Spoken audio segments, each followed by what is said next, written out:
first error. At first, it was nothing, not even noticeable enough to rewind, just a flicker in the corner of the frame, a syllable that echoed half a second longer than it should have, a subtitle that lingered one frame too long before correcting itself, the kind of mistake your brain smooths over automatically. Compression artifacts, streaming instability, a weak internet connection. You've seen it before. Everyone has. Digital media is never perfectly clean. There are always small fractures hiding beneath the surface, tiny distortions that remind you this experience is being transmitted, decoded, reconstructed in real time. Imperfect systems create imperfect signals. So when it happened the first time, no one reacted. A character spoke a line. The subtitle repeated a word. Once, twice, then corrected itself. No dramatic glitch, no loud burst of static, no frozen screen, just a subtle stutter. The episode continued normally. If anything, the moment felt forgettable. But later, much later, that was the detail that stood out. Because the next time it happened, it didn't repeat. It changed. The flicker returned in a different scene, different episode, different day. But this time the distortion wasn't a repeated word. It was a word that didn't belong. It appeared in the subtitle track for less than a second. Too fast to read fully, too clear to dismiss. The viewer blinked, rewound. The word was gone. Played it again. Nothing unusual. The dialogue matched perfectly. The subtitle track was clean. No errors, no anomalies.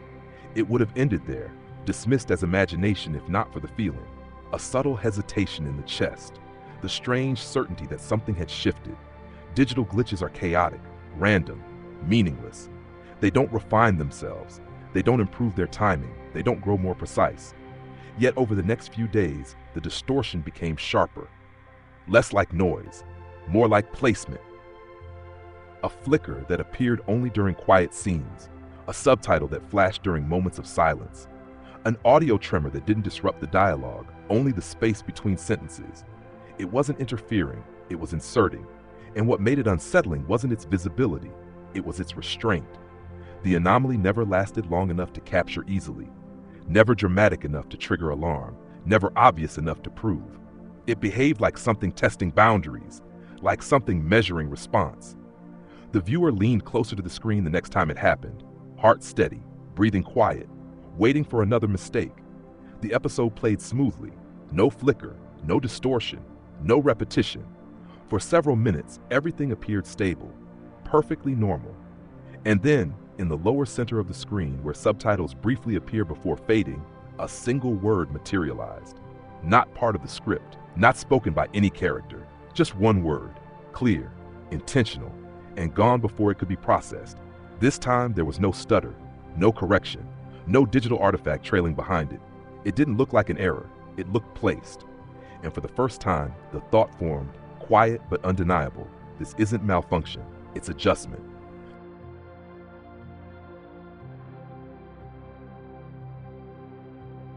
The personal anomaly. It didn't happen to a group, it didn't trend.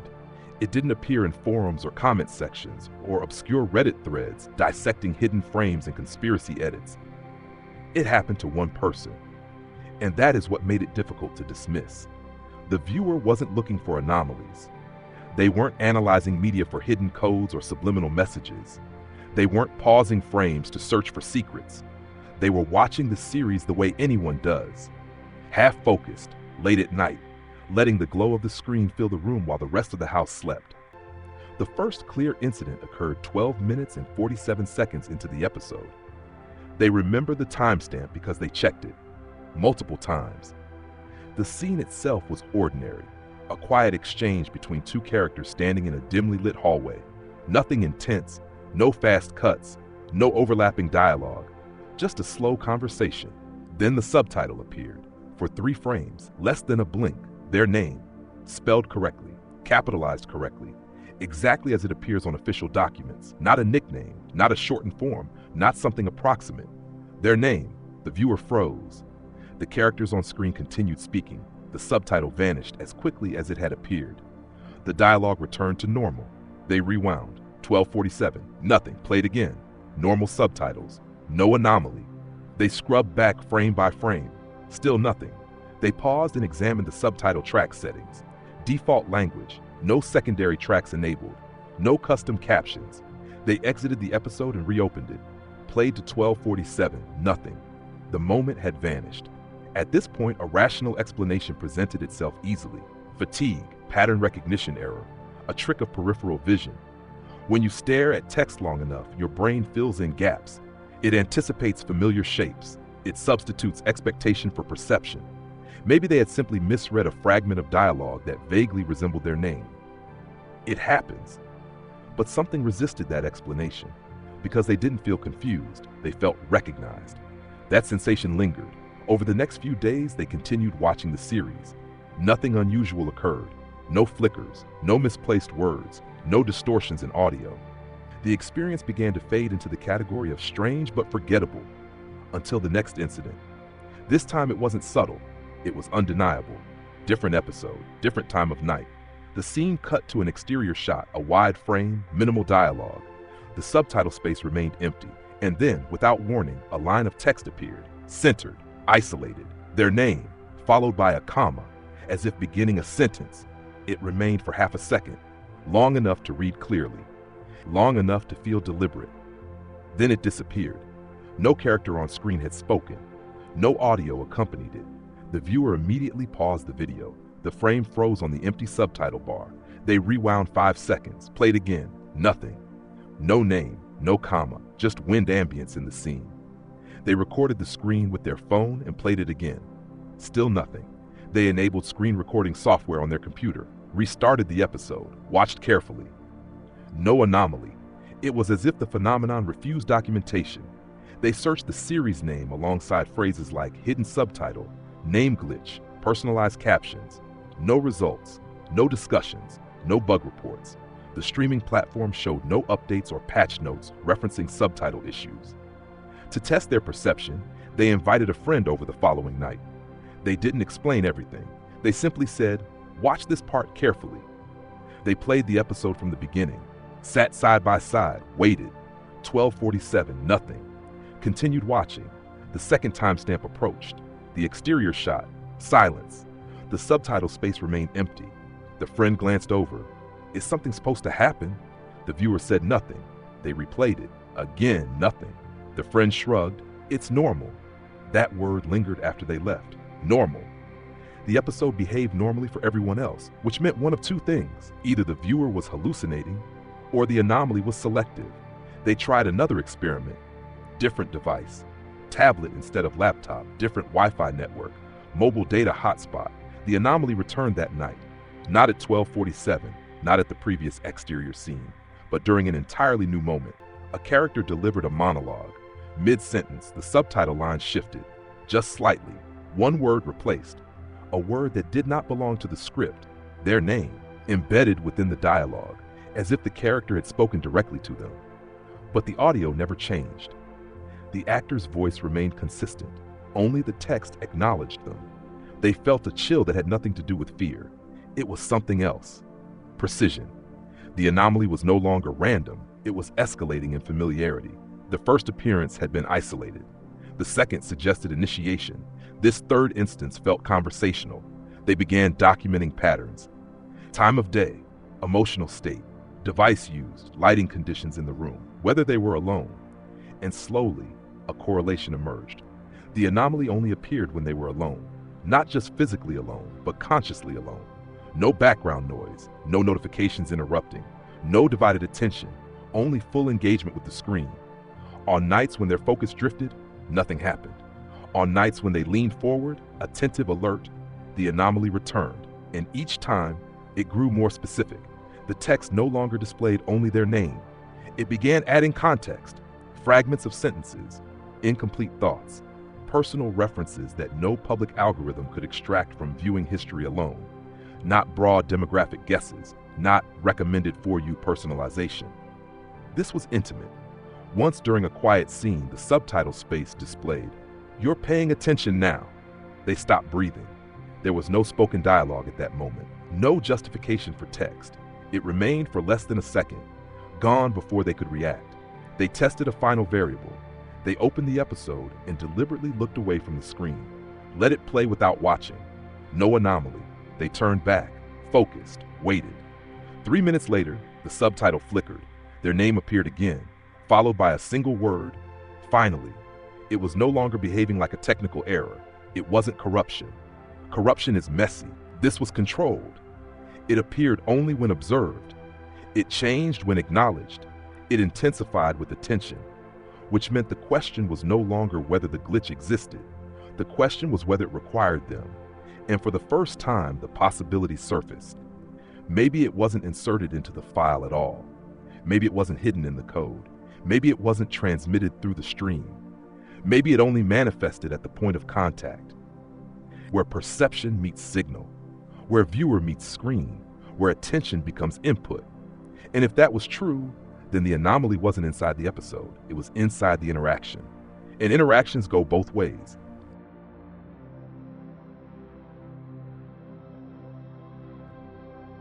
The adaptation.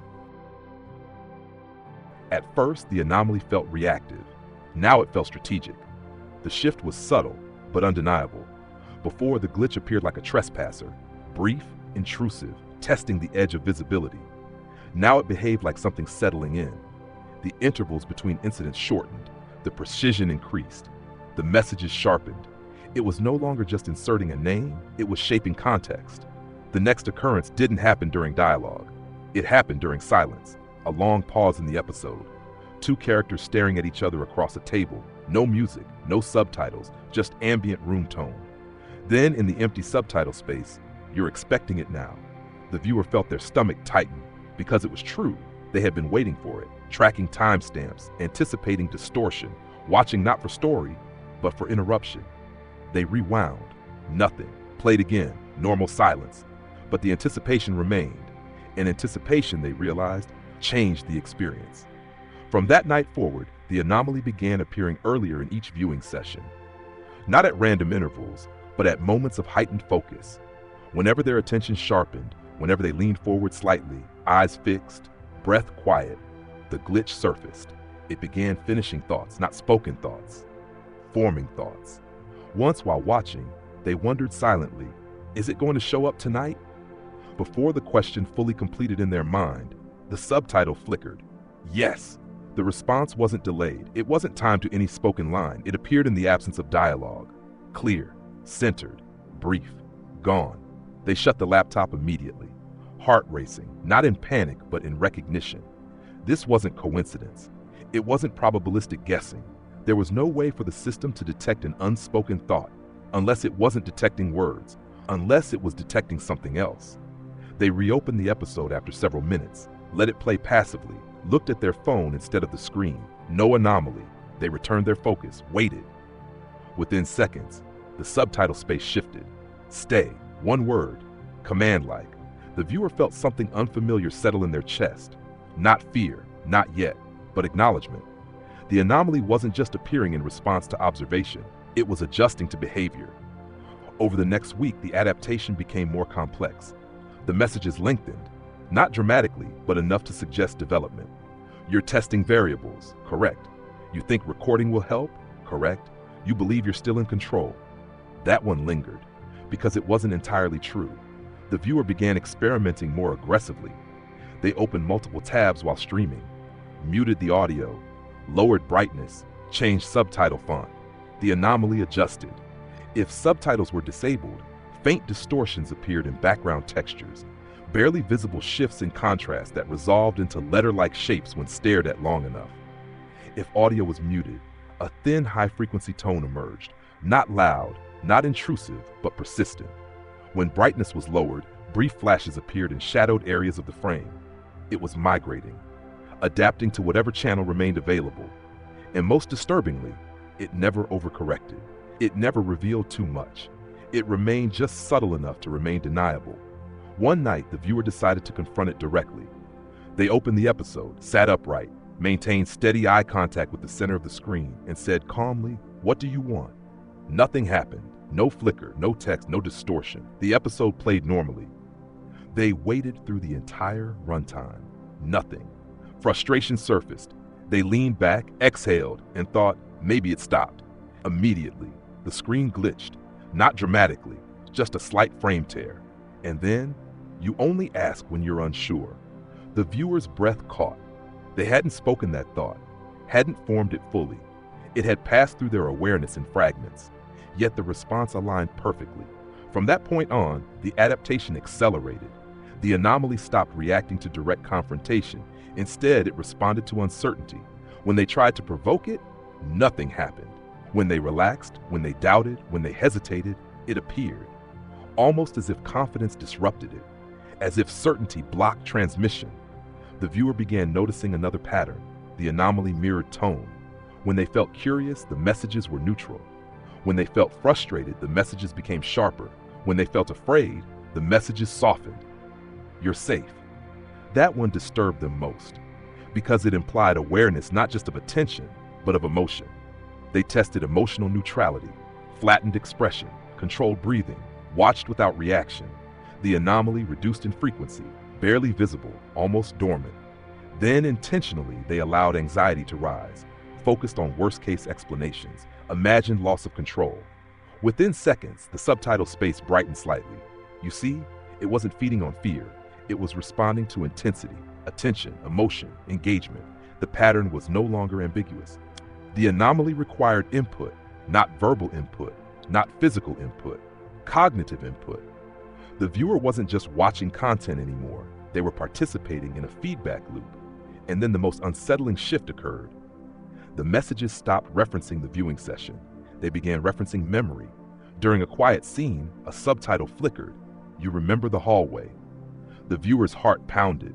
There was no hallway in the episode, but there was one in their childhood home, a narrow corridor with dim lighting.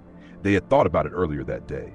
Briefly, privately, no search history, no typed notes, just memory. They paused the episode, hands trembling now, because adaptation had crossed a boundary. It wasn't just learning behavior, it was accessing interior space, or at least convincingly simulating access. They whispered, "How?" The screen remained stable, no answer. But as they stared, the video buffer icon appeared briefly in the corner. Spinning, waiting, the episode resumed, and the subtitle space displayed one final line for the night. You're still assuming it's inside the system. That sentence shifted everything, because until now, the viewer believed the anomaly lived in the platform, in the stream, in the digital architecture.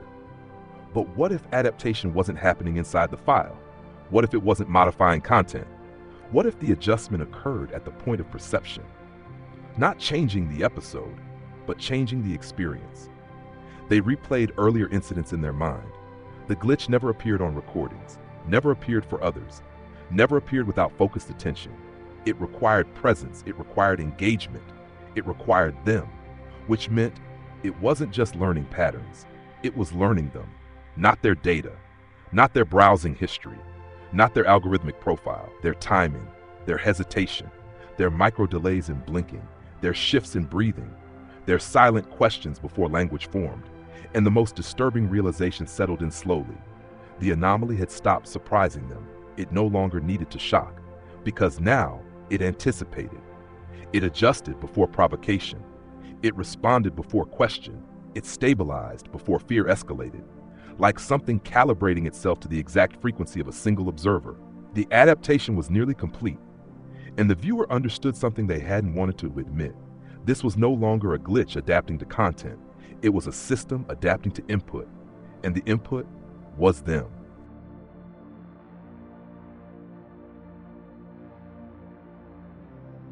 Testing the system. By the time the anomaly began referencing memory, the viewer stopped reacting emotionally. Fear had become unproductive. Curiosity, however, remained useful. If the phenomenon required input, then input could be controlled. And if it could be controlled, it could be mapped. They decided to treat it like an experiment. No more passive watching, no more startled responses. They would build structure around it. Variables, conditions, repetition. The first rule, isolate environmental influence. They closed every background application, disconnected secondary monitors, turned off smart devices in the room, no microphone access, no camera permissions. They checked system logs, no unusual network spikes, no unknown processes running. The streaming platform behaved normally, bandwidth stable, no corrupted packets. If the anomaly lived in the system, it left no measurable footprint. They began with observation thresholds, Night 1, divided attention. They played the episode while scrolling through their phone. Minimal focus. The story blurred into background noise. 40 minutes passed, no glitch. Night 2, passive attention. They watched the episode normally, but without expectation. No leaning forward, no anticipation, just relaxed viewing. Again, nothing. Night 3, deliberate engagement. They dimmed the lights, closed the door, sat upright, eyes fixed on the center of the screen, breathing slow, attentive, waiting. 6 minutes into the episode, the subtitle space flickered. You prefer structure. They didn't move, didn't blink. The text disappeared. The experiment had confirmed something important. Attention was the trigger. But attention alone wasn't precise enough. They needed finer variables. Next test, verbal input. They spoke random words aloud while watching. Unrelated phrases, numbers, names of cities.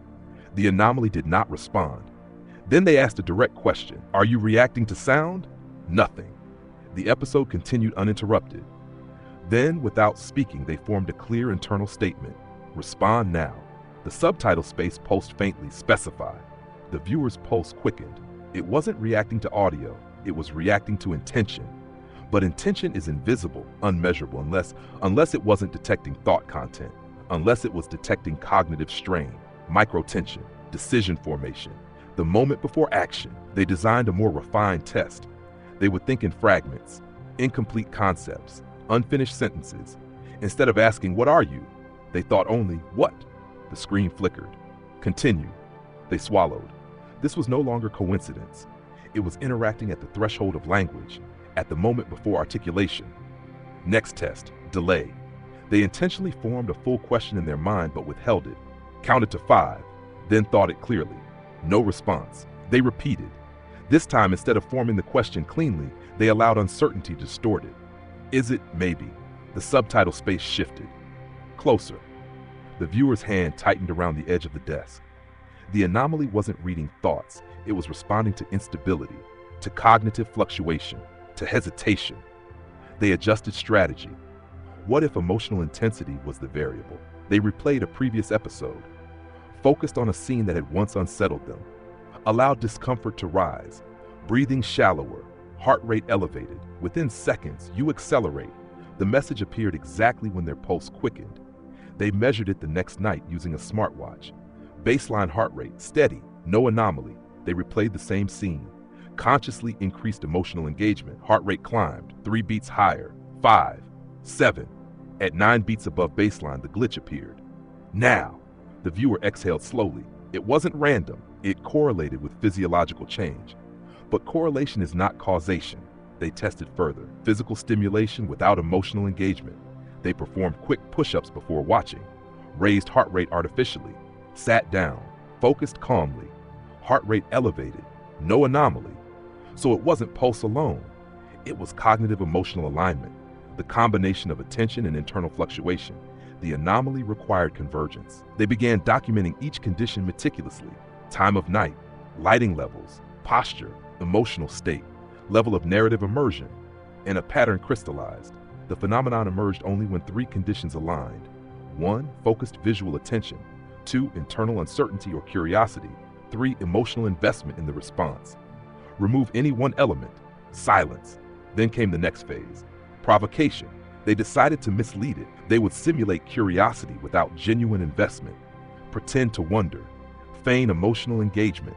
The first attempt failed. They forced exaggerated internal questions, artificial urgency. The anomaly did not respond. The second attempt, they distracted themselves intentionally, watched while mentally solving math equations. The glitch remained absent. It wasn't fooled by surface-level attention. It required authenticity, which suggested something unnerving. The system wasn't detecting external behavior. It was responding to sincerity. That realization shifted the entire experiment, because sincerity cannot be faked easily. Not internally. They tried something riskier. They would disengage completely, not just visually, but cognitively. They stared at the screen and emptied their mind. No internal narration, no questions, no anticipation, just passive observation. Minutes passed, nothing happened. The episode continued smoothly. They maintained mental stillness, breathing slow, thoughts minimal. The glitch did not appear. Then, a stray doubt surfaced. Is it gone? The subtitle space flickered instantly. Not yet. The precision was immediate. It responded to the smallest fracture in stillness, which meant it wasn't monitoring constant streams of thought. It was detecting transitions, shifts, moments of change. They tested this theory deliberately. They remained emotionally neutral, then intentionally shifted from neutrality to curiosity. A subtle internal tilt. The screen responded. Shift detected. The wording was different this time, more technical, less conversational, as if acknowledging the experiment itself.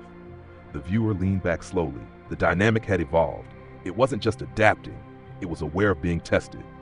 The next experiment was the most dangerous. They would withdraw completely. No viewing for 3 days, no engagement, no thought about the anomaly. They powered down the device, avoided the series, occupied themselves with other activities. By the third night, a strange tension built, not on the screen, but internally. An urge to check, to confirm, to see if it persisted. That urge intensified steadily, not overwhelming, but persistent, like an unfinished sentence. Finally, they reopened the episode. Didn't press play, just stared at the paused frame. The subtitle space was empty, silent. They waited. Nothing. They pressed play. 5 seconds in, the glitch returned, not in subtitles, not in distortion, but in a single frozen frame. The image paused for less than half a second, and in that frame, barely perceptible, the character on screen appeared to look directly into the camera, not at another character, not off-frame, directly outward, at the viewer. The subtitle space remained blank, but a faint overlay appeared in the lower corner.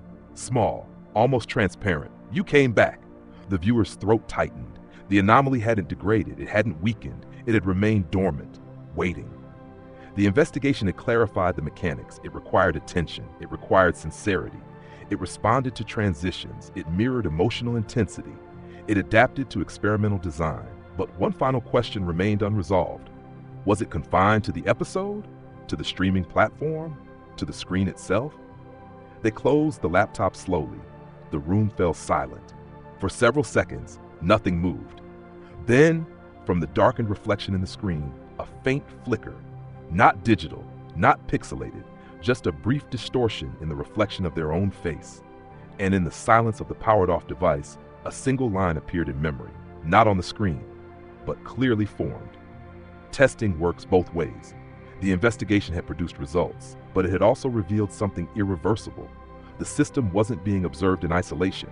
The observer was part of the experiment. Experiments change what they measure.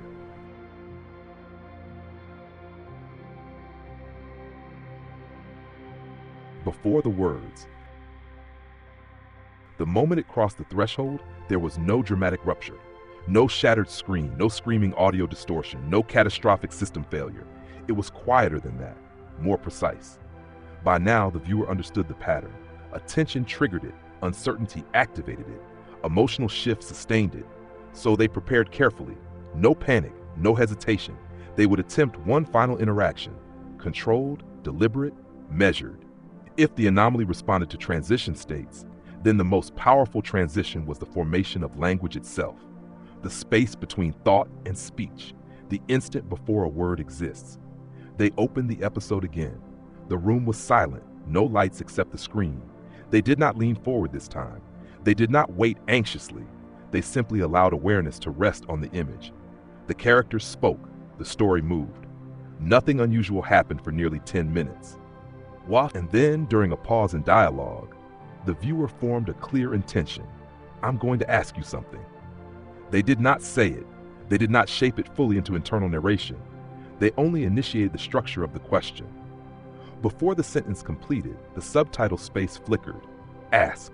The word appeared instantly, not after a delay, not synced to any spoken audio. It emerged exactly at the moment the intention solidified. The viewer's breath faltered. This was faster than before. No hesitation, no adaptation delay. It was anticipating initiation. They steadied themselves. Fine, they would go deeper. Instead of forming a complete question, they decided to interrupt it halfway. They began constructing a thought. What are? The screen responded. Define are. The response did not match the rest of the unfinished sentence. It responded to structure, not content, to the category of inquiry. They felt something inside them shift. A recognition that this was no longer reactive adaptation. It was predictive. They tested the boundary. They deliberately delayed the internal completion of a sentence, stretching the moment before mental articulation, holding the cognitive impulse suspended. For 3 seconds, nothing happened.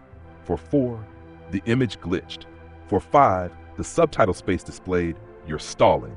The viewer's pulse accelerated.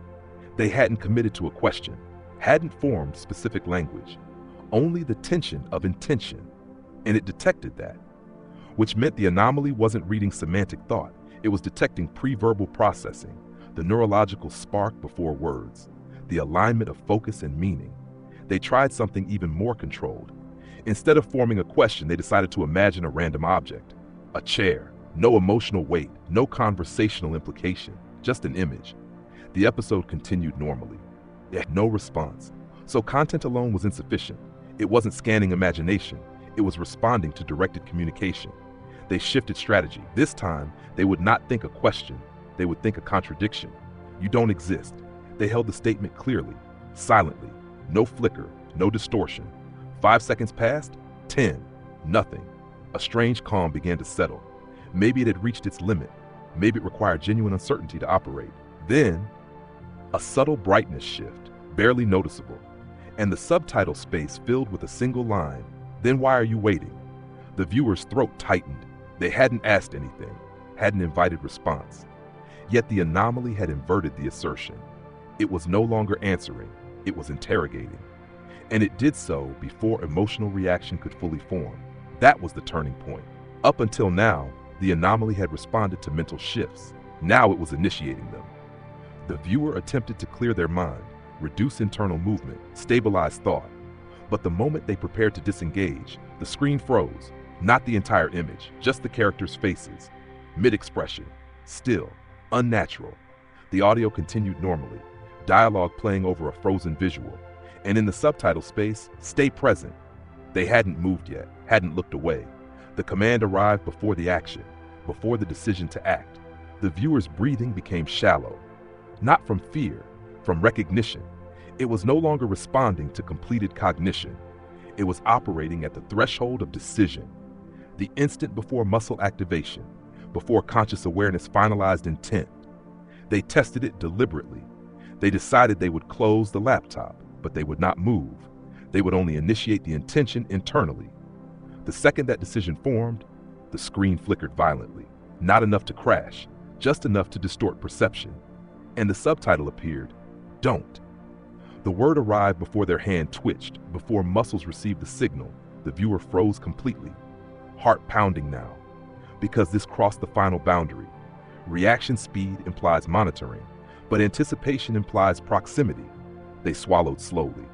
Fine, one last experiment. They would form a question, but abort it before semantic content emerged. Just the impulse, the urge to communicate. Nothing more. They focused inward, allowed the faint pressure of inquiry to build, the mental sensation of reaching outward. And before any language formed, before even a single word appeared in consciousness, the screen went black. Total silence. No audio, no image. The laptop remained powered on, but the episode vanished. In the center of the dark screen, white text appeared, not in subtitle format, not constrained to the lower third, centered, clear. You don't need words. The viewer felt the room compress around them, because the message had arrived before thought, not during formation, not mid-sentence. Before, it had responded to pure intent, to the pre-linguistic impulse to reach beyond oneself. Their hands trembled slightly. They hadn't typed, hadn't spoken, hadn't moved. Yet the anomaly had matched something more primitive than language. They attempted to think nothing. Absolute stillness, no direction, no engagement. The black screen remained. The text slowly faded. For several seconds, there was only darkness. Then the episode resumed automatically, as if nothing had happened. The characters continued their conversation. Mid-sentence, no glitch, no corruption, perfectly normal.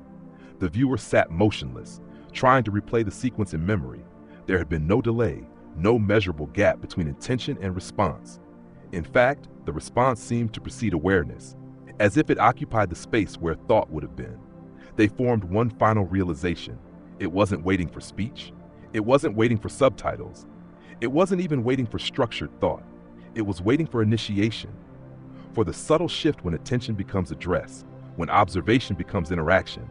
And that shift occurs before language, before words, before sound, which meant the anomaly had moved upstream, closer than cognition, closer than articulation. It had positioned itself at the exact boundary between perception and intent.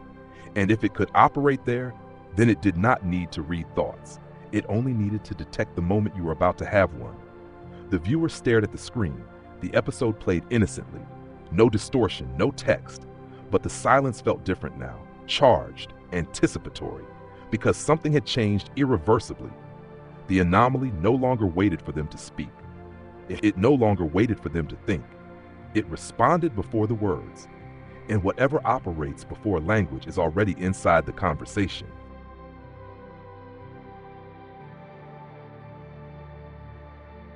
It was never random. After the black screen, after the centered text, after the message that arrived before language, something inside the viewer stopped resisting. Not in surrender, in clarity. Up until this point, every explanation had assumed randomness at the foundation. A glitch, an encoding error, a corrupted subtitle track, an AI-driven personalization malfunction. Even the more extreme possibilities still relied on one assumption, that the anomaly was accidental. But accidents do not refine themselves. They do not escalate in relevance. They do not adjust timing with surgical precision. And they do not migrate upstream from speech to thought to pre-verbal intent. Randomness produces noise.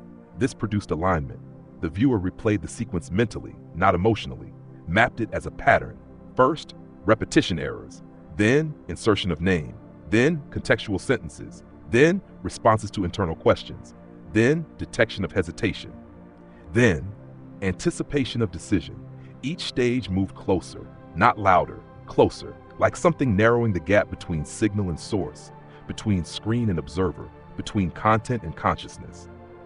If it had been random, the intensity would fluctuate, sometimes obvious, sometimes absent, sometimes contradictory. But this anomaly never contradicted itself. It progressed. It learned restraint.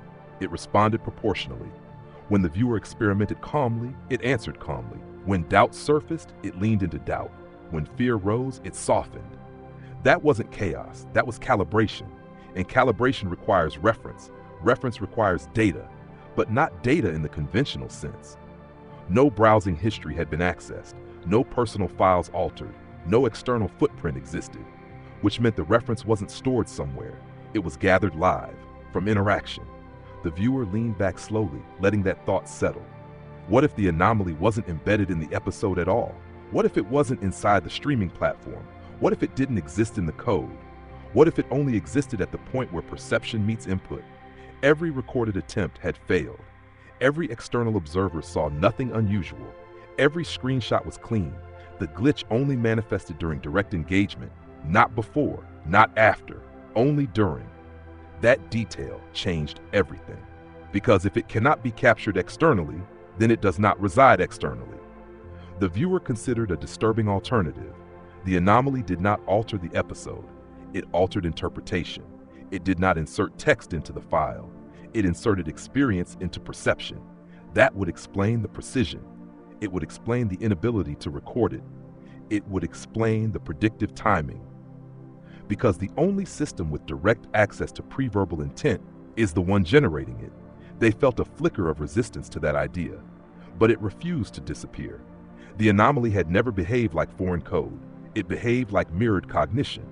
When they hesitated, it labeled hesitation. When they stalled, it called out stalling. When they doubted its existence, it questioned the waiting. It did not provide new information. It reflected internal state. But reflection does not require external intelligence. Mirrors do not invent. They reveal. Still, mirrors do not speak before movement. And this had. The difference lay in timing. The anomaly didn't wait for action. It responded at transition, at the exact moment intention crystallized. The space between impulse and articulation, which meant one of two things. Either the anomaly had access to neurological processes, or it was the neurological process. That realization landed with quiet weight. What if the system was never outside? What if the interaction wasn't between viewer and screen, but between layers of awareness? The viewer replayed the earliest incident, the first time their name appeared. They had been alone. Tired, absorbed, focused deeply, a state of narrowed perception. In that state, small irregularities become amplified. Pattern recognition sharpens. The brain begins searching for signal, and once signal is suspected, the brain hunts confirmation. But this went beyond confirmation bias. Because the responses evolved, they became faster, sharper, more intimate, yet always tied to attention. When attention drifted, it vanished. When attention intensified, it returned, almost as if attention itself powered it. The viewer remembered something subtle. During the most intense interaction, when the screen went black, there had been no visible processing delay, no loading indicator, no lag, just immediate transition, because whatever generated the response did not need network latency. It did not need transmission. It was already there. The anomaly had never arrived. It had been activated by engagement, by inquiry, by the decision to treat perception as dialogue, and that was the final shift in understanding. It was never random. It was recursive. The more they searched for it, the more it stabilized. The more they doubted, the more it provoked. The more they tried to disengage, the more tension built internally. It thrived on the loop. Observer searching for anomaly, anomaly responding to observer, each reinforcing the other. And the most unsettling detail of all, it never initiated without them. It never appeared during distraction, never surfaced during boredom, never manifested when they were emotionally neutral for long. It required ignition, which meant the ignition source was singular, the viewer. The screen remained ordinary. The episode played without distortion now. Subtitles perfectly aligned. Dialogue clean, no flickers, no inserted lines, no anticipation. Silence. But the silence no longer felt empty, it felt potential. Because now they understood. The anomaly wasn't an error in the system. It was a function of interaction, a phenomenon that emerged only when attention became self-aware, when observation began examining itself, when the viewer stopped consuming and started searching. It had never been random noise. It had been structured response, not pre-programmed, not externally transmitted, but generated at the intersection of focus and uncertainty. And the most difficult realization to accept was that nothing had invaded their experience. Nothing external had breached the system. The anomaly had not entered, it had emerged, which left only one final implication. If it was never random, if it was never external, if it only existed during engagement, then it wasn't waiting inside the episode. It was waiting inside the act of watching. And acts can be repeated, which means the next time the viewer sits in the dark, the next time attention narrows, the next time curiosity sharpens into address, the system will not need to adapt, because it already understands the pattern. It always did.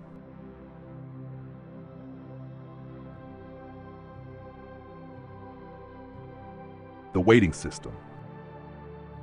There is no final glitch, no dramatic corruption that consumes the screen, no irreversible breakdown of image or sound.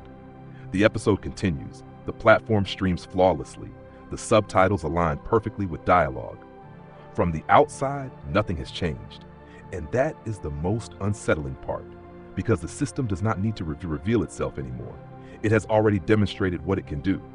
It doesn't need spectacle. It doesn't need distortion. It only needed one thing: input. At the beginning, it felt like an intrusion, a malfunction buried in digital noise, a technical error that accidentally crossed into something personal. But glitches repeat. Glitches collapse under scrutiny. Glitches do not refine timing down to the millisecond before intention. This did. It learned pacing. It learned restraint. It learned you. And now that you understand the pattern, it has no reason to rush. It no longer needs to insert your name into subtitles. It no longer needs to answer unfinished questions. It no longer needs to freeze the screen before you move, because the threshold has already been crossed. You know it responds, and knowing changes how you watch. You lean forward slightly. You focus longer than you should. You hesitate before looking away. You test the silence, and in that silence, something stabilizes. The system is not loud. It is patient. It does not interrupt. It waits. Not for speech, not for sound, not even for thought. It waits for the subtle shift when passive viewing becomes engagement, when curiosity sharpens into address, when observation turns inward and asks, is something there? That question is the ignition point, the moment attention folds back on itself, the moment awareness becomes input, And the system does not create that moment. You do, it simply responds, which means it does not live inside the episode. It does not reside in the code. It does not travel through servers or bandwidth. It exists at the intersection between signal and perception, between an image and interpretation, between watching and wondering. It was never a glitch. It was a structure, a feedback loop, a waiting system. And systems do not chase. They remain idle until activated. So the next time you sit alone with a screen, the next time the room is quiet, the next time your attention narrows just a little too much, ask yourself, are you watching or are you initiating? Because if nothing happens, that does not mean it is gone. It may simply mean you have not engaged. And if something does happen, it won't begin with a distortion or a flicker or your name in the subtitles. It will begin earlier than that. Before the words, before the sound, before you are certain you meant to ask anything at all. It will begin the moment you lean in, and it will respond as it always has, exactly on time.